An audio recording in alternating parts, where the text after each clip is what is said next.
So ladies and gentlemen, put your hands together for Lindsey Cermak.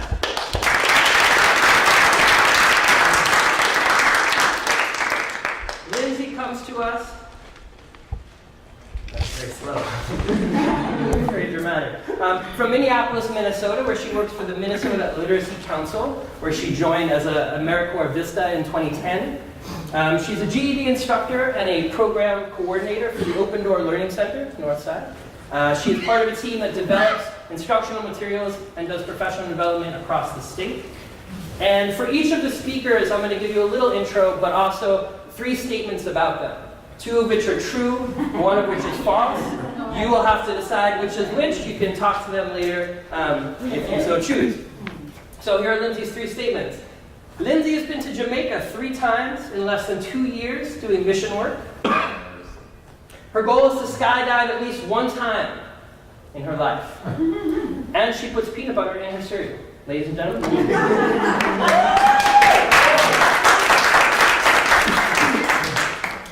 So yes, I am Lindsey Cermak, and I'm going to be talking about taking the pressure off to take the pressure off.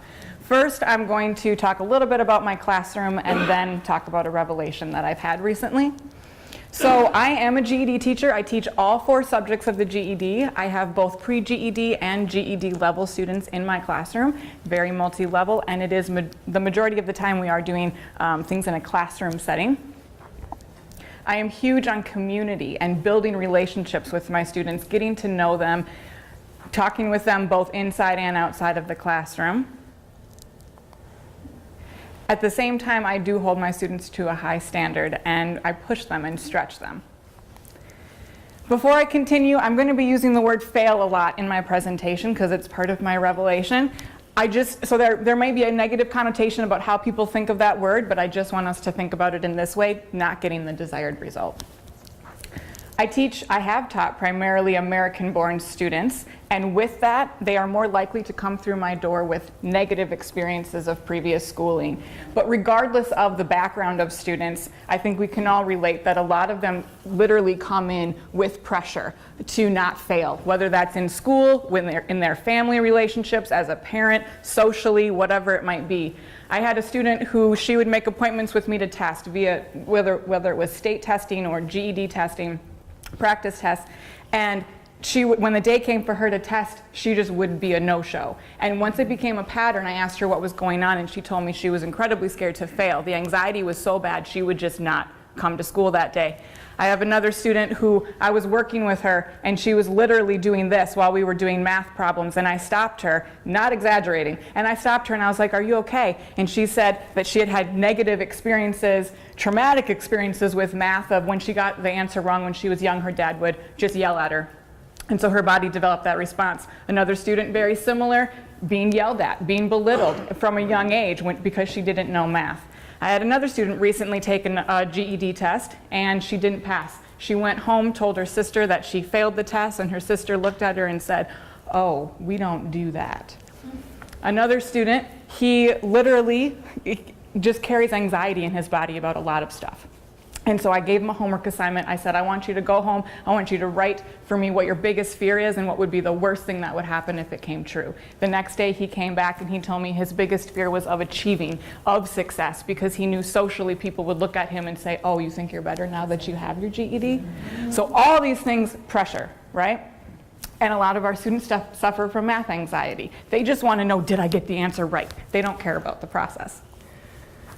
My end of things, I was trying to be the perfect teacher. Oh, I put so much pressure on myself. So you think of the GED test, you think all 4 subjects that I'm teaching, you think of the different levels in my classroom, people are stopping and starting, the skill gap between what they know, what they need to know.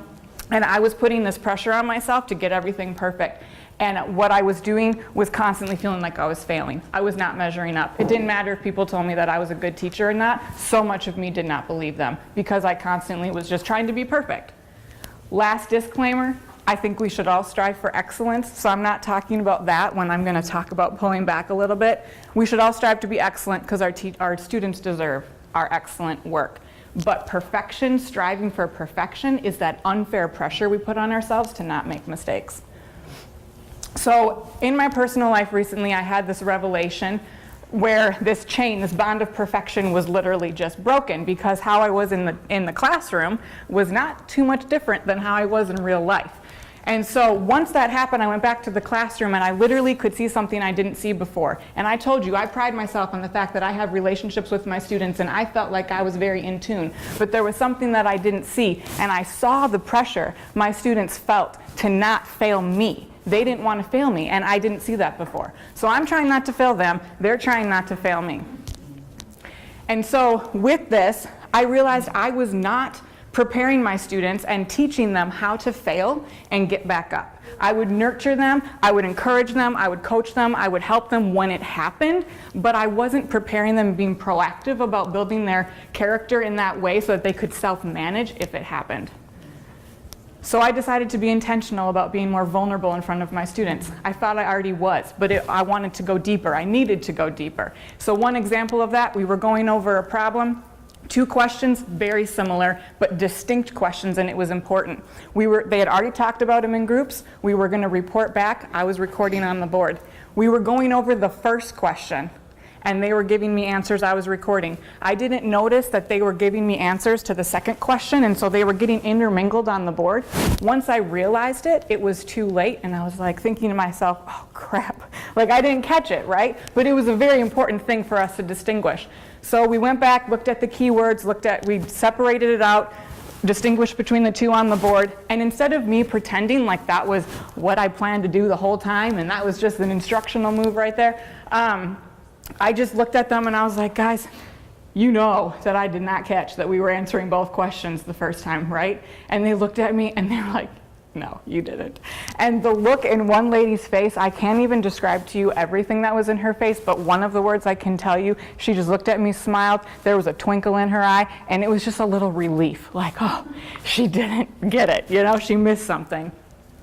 So a lot of learning came from that. So the culture in my classroom is changing. More people are taking tests, more people are passing tests. But there's also people taking tests and stepping out and not passing. And before, where that would have been just like the end of the road and, oh, I shouldn't be doing this, I'm not smart anyway, and kind of having me needing to pick them back up, their language is starting to change. Before I even give my opinion about things, if they do take a test and not pass it, they're saying things like, oh, well, that was a good experience. Or, oh, I just know, at least I know what I need to work on now. I just need to work on a little bit of this.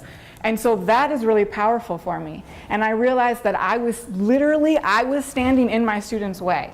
They would take practice tests. They'd be close to passing. They'd be almost passing, or they would pass. But just pass, but I wouldn't encourage them to try it because I was scared of their reaction. I was scared that they were going to give up if they didn't pass the real thing. And so I was enabling them. I wasn't empowering them. I wasn't building that character in them to step out and try. So this process got me thinking that this is a big deal. And so these are some questions that I have. Are we scared to be vulnerable with our students? And I mean like really vulnerable, right? Like going the deeper level, be you, be real with your students. We say making mistakes is a good thing. I said that. But do we authentically model it, right? And not all the contrived examples, but just you mess up, literally say it. Are we teaching our students how to frame failure with proper perspective? Do they know that we don't know everything? Do they know that they don't have to know everything to be successful, right? So let's make our classrooms places to authentically practice succeeding and failing. Let's think about and write down expectations we have of ourselves. It may not be perfection with you, but what expectations we have of ourselves can easily carry over into the expectations we have of our students. And then let's start ongoing conversations with our students around fear and success and failure and their implications. I've done this a lot recently, and that is really helping, and they're helping each other. They're talking about it with each other now. Once you name a fear, it loses its power to paralyze you. So let's be honest with ourselves. Do we perpetuate the fears that our students have, or do we empower them to overcome them? My students don't need me to be a perfect teacher. They need me to step out. They need me to be confident no matter what the result is. So my last question is, by trying to be perfect teachers, do we unknowingly perpetuate the pressure our students feel to be perfect students? Thank you.